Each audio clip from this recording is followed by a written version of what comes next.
Gold trusted gold buyers. మీరు తాకట్టు పెట్టిన బంగారాన్ని విడిపించి ఈ రోజు ఉన్న మార్కెట్ ధరకు కొనబడను. ప్రభాస్ గారితో మీ first film, how was your experience meeting Prabhas first time? అప్పటికేం తెలియదు కదా, అందరు కొత్త వాళ్ళు. అంటే నేను నా ఫస్ట్ సినిమా ఏదైతే నా ఎక్స్పీరియన్స్ ఉంటుందో సేమ్ అంటే ఒక నైవ్గా అమాయకంగా ఎవరేదో చెప్తున్నారు ఏంటి. ప్రభాస్ కూడా సత్యానంద్ గారి దగ్గర స్టూడెంట్ యాక్చువల్లీ. అవును.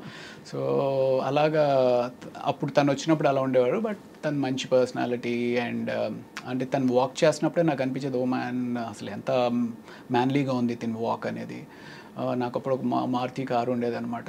షార్ట్ గ్యాప్లో వచ్చి తను కార్లో పడుకునేవాడు. అంటే రాత్రంతా అంటే ఈ షూటింగ్ టైర్డ్నెస్ తోటి ఇంకొక 2 గంటలు పడుకొనిస్తే బాగుండు కదా అంటూ ఉండేవాడు అనమాట తను. So yeah, that was a wonderful experience. ఎలా అనిపిస్తుంది అంటే today he's one of the biggest pan world super star. ఇప్పుడు if you met him Ravi గారు, would you have the same vibe? Because you sort of started off together. ఇద్దరికి ఈ మధ్య అంత పరిచయం ఉంటుందంటారా? I don't know. You don't know. You haven't probably been in that situation yet. So Eshwar తర్వాత క్యా హువా? ఈశ్వర్ తర్వాత అందులో నెగిటివ్ రోల్ చేసిన తర్వాత వైవిఎస్ చౌదరి గారు సీతయ్య అని చెప్పి హరికృష్ణ గారితో ఒక సినిమా చేస్తా ఉన్నారు. అవును, సీతయ్య తెలుసు కదా. సీతయ్య ఎవరి మాట విండు, సీతయ్య మేము వాడుకుంటాం. కానీ నేను సీతక్క అని మార్చుకున్నా నా గురించి. ఓకే. సో ఆ సినిమాలో ఒక సిమిలర్ నెగిటివ్ రోలే. బట్ ఆ నెగిటివ్ రోల్తో పాటు ఒక వండర్ఫుల్ సాంగ్ అండి, కీరవాణి గారు కంపోజ్ చేసిన సాంగ్, ఆదిశంకర్లో సౌందర్య లహరి అని చెప్పి ఒక సాంగ్. ఆ సినిమా దట్ హ్యాపెండ్. దీని తర్వాత Eeshwar led to that Seethayya. And after Seethayya my next నా అంతటికి నేనుగా సాధించుకున్న సినిమా ఘర్షణ అనమాట. మళ్ళీ ఆడిషన్స్కి వెళ్ళి. Yeah, correct. Yeah, so that was in 2004 I think. Exactly. మీకు ఉన్నారా అసలు ఇండస్ట్రీ తోటి సంబంధం ఉందా? 2004 లేదు, యాక్చువల్లీ అప్పుడే వచ్చాను. I just come in. Okay. యాంకర్గా జర్నలిస్ట్గా జాయిన్ అయ్యాను TV9 2003లో. ఓకే. సో బట్ అప్పుడు ఐ థింక్ ఘర్షణ చాలా మంచి వెంకటేష్ గారి. సో వెంకటేష్ గారి కాంబినేషన్తో మీకు చాలా మీది మంచి ప్రముఖ పాత్ర అందులో. అవును. So obviously tell us about that experience. ఎలా ఉంది అంటే ఫస్ట్ డే మేము ఇక్కడ ఫిల్మ్ నగర్లో ఏదో బిల్డింగ్ మీద చేస్తూ ఉన్నాం అనమాట. అది ఎన్కౌంటర్ అయితే ఆయన వచ్చారు కంప్లీట్ టైట్ షర్ట్స్ తోటి. ఐ మీన్ చిన్నప్పటి నుంచి ఏంటబ్బా ఏం చేస్తారమ్మా అలా సేమ్ ఎగ్జాక్ట్లీ అలాగే అనుకుంటే అలా అనుకుంటే వచ్చి రెడీగా షార్ట్ రెడీగా చేసేద్దామా అని చెప్పేసి హడావిడికి వస్తే. బట్ నాకేంటి అంటే చిన్నప్పటి నుంచి ఒక పెద్ద స్క్రీన్ మీద ఒక విగ్రహాన్ని చూస్తున్న విగ్రహం ముందుకు వచ్చింది అనుకోండి, ఎలా ఉంటుంది. బట్ చాలా కూల్గా ఉన్నారు. ఆయన చూడడమే ఒక థ్రిల్లింగ్ ఎక్స్పీరియన్స్ అనిపించింది అనమాట నాకు. దెన్ నాకు అది that was the first day. అక్కడి నుంచి రోజు షూట్ చేస్తూ ఉన్నాము. అండ్ దెన్ శ్రీలంక వెళ్ళి ఆ ఎపిసోడ్ చేసాము. ఆ శ్రీలంకలో బోట్ మునిగిపోయింది. మేము యాక్చువల్లీ ఏదైతే ఆ హౌస్ ఉంటుంది, if you remember that movie, ఆ హౌస్ ఉంటుంది వెంకటేష్ గారు ఆ సీన్ హీరోయిన్ది ఒక హౌస్ ఉంటుంది అనమాట. ఆ హౌస్కి ఒక బోట్లో ఒడ్డు నుంచి ఆ ఇంటికి వెళ్ళి అక్కడ షూటింగ్ చేసుకుని మళ్ళీ ప్యాకప్ తర్వాత ఇటు వచ్చేయాలి.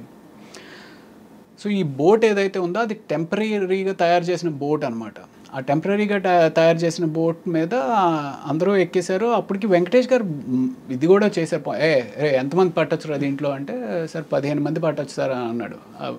15 మంది ఎంతమంది ఉన్నాం, మనం ఎంతమంది ఉన్నామంటే, సార్ 16 మంది ఉన్నామండి, ఇంకో 4 దింపేశానండి ఎక్కువ ఉంటే అని చెప్పేసి అతను అన్నాడు. సో బోట్ స్టార్ట్ అయింది. బోట్ స్టార్ట్ అయితే కరెక్ట్గా వెంకటేష్ గారు ఆ సీన్ మాట్లాడుకుంటూ ఉన్నారు. ఏంటి మీరు శివమణి అనే సినిమాకి థాయిలాండ్లో ఏదో బోట్ ఎక్స్పీరియన్స్ అయిందంట కదా, బోట్ మునిగిపోతుందంట కదా, ఇది ఇలా మాట్లాడుతున్నారు. నేను ఇలా చూస్తుంటే బోట్లో ఇంక నీళ్ళు వస్తున్నాయి. ఏంట్రా నీళ్ళు వస్తున్నాయి అనుకుంటున్నా. అలా వస్తున్నాయి, అలా స్పీడ్గా ఎక్కువైపోతూ ఉంది. సరే ఇటు వస్తున్నాయి కదా, ఇటు మునిగిపోతుంది కాబట్టి అందరం ఇటు వచ్చేద్దాం అన్నట్టుగా నేను ఇటు వచ్చాను కదా, అది ఆగట్లా. అలాగే నీళ్ళు వచ్చేస్తున్నాయి అని అరుస్తూ ఉన్నాం. ఇంతలో ఇటు వచ్చాము, అది విత్ ఇన్ సెకండ్స్ మొత్తం టాపులు అయిపోయింది. మీరు పడ్డారు? టాపులు అయిపోయింది. బోటు పైన ఎవరు లేరు. బోటు తిరగబడిపోతే మనుషులందరూ బోటు కింద ఉన్నారు. ఏంటి వెంకటేష్ గారు ఆ సీన్ మొత్తం క్రూ, కెమెరామ్యాన్. అయితే అందరికి ఈత వచ్చా అండి? ఎవరికి? ఒక్క కెమెరామ్యాన్ గారికి వచ్చు. క్రిటికల్గా ఇంజ్యూర్ అయ్యి ఒక 3 రోజులు షూటింగ్ అయిపోయింది ఆ కెమెరామ్యాన్ గారి వల్ల. అయ్యా.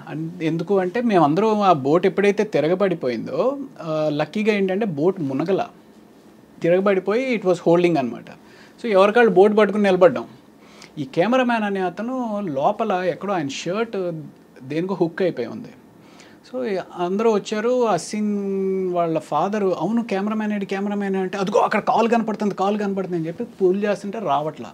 మొత్తానికి లాగి పైకి ఎక్కిస్తే ఆయనకి స్పృహ లేకపోయేటప్పటికి సిపిఆర్ చేసి ఆయన మీరు కాపాడారు కదా అమ్మయ్య డాక్టర్ చదివినందుకు. మీరు అదో తృప్తి నిజంగానే. ఇప్పుడు అయిపోయింది కాబట్టి నవ్వుకుంటున్నామండి. But imagine what could have happened. Was it very deep ఇది? అంటే 30 feet ఇట్ వాస్. 30 feet చాలండి. మనం ఎంత ఉంటాం, ఎంత కష్టపడినా కూడా 6 గంటలు ఉండం కదా. అంతే, మనకేం పెద్ద డీప్ అవసరం లేదు. ఒక 7 అడుగులు ఉంటే చాలు పోవడానికి. అదే అది 7 అడుగులు కూడా అవసరం. ఆ బోట్ ఇప్పుడు షర్ట్ని పట్టుకుంది, పైకి రాలేకపోతే చాలు కదా. అది 5 అడుగుల్లో పైకి రాలేకపోయినా అయిపోయి ఉండేది. ఇట్స్ వెరీ స్కేరీ అండి, very scary. Correct. After that ఏంటి, did you suspend the shoot? లేదు, ఒక 1 day బ్రేక్ ఇచ్చారు. ఆ తర్వాత అప్పుడు డిసైడ్ అయిపోయి ఉంటారు, హర్ షూటింగ్ మే ఏక్ డాక్టర్ హోనా చాహియే అని. ప్రాబబ్లీ అలాంటి ఎక్స్పీరియన్స్ ఇంకొకసారి కూడా అయింది. బట్ కాదు, ఆయనకి సిపిఆర్ చేశారా మీరు? నేను చేయలేదు. ఆ కెమెరా అసిస్టెంట్ కెమెరామ్యాన్ ఒక అతను ఉన్నాడు, అతను చేశాడు.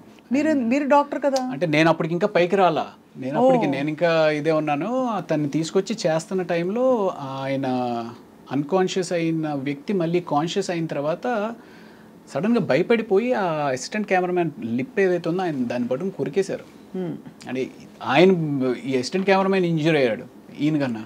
ఆయన లిప్ కొరికేశారా? అంటే తెలియదా, అంటే సడన్గా ఒక షాక్లోకి వెళ్ళిపోయి ఆ షాక్ నుంచి బయటకు వచ్చేటప్పటికి ఆయనకి ఏం అర్థం అవ్వలేదు అనుకుంటా, బట్ మనం కొరికేసి అలా గట్టిగా పడేసుకున్నారు. అలా అవుతుందండి? అవుతుంది. నియర్ డెత్ కదా. నియర్ డెత్ ఎక్స్పీరియన్స్ అయినప్పుడు you can go into a trauma or shock and do something like this. బాబోయ్. సో అది అసలు స్కేరీ, వెరీ వెరీ స్కేరీ అండి. ఆ రోజు I don't know how you all resumed your shooting. ఎలా continue అయింది ఆ ఇంట్లో?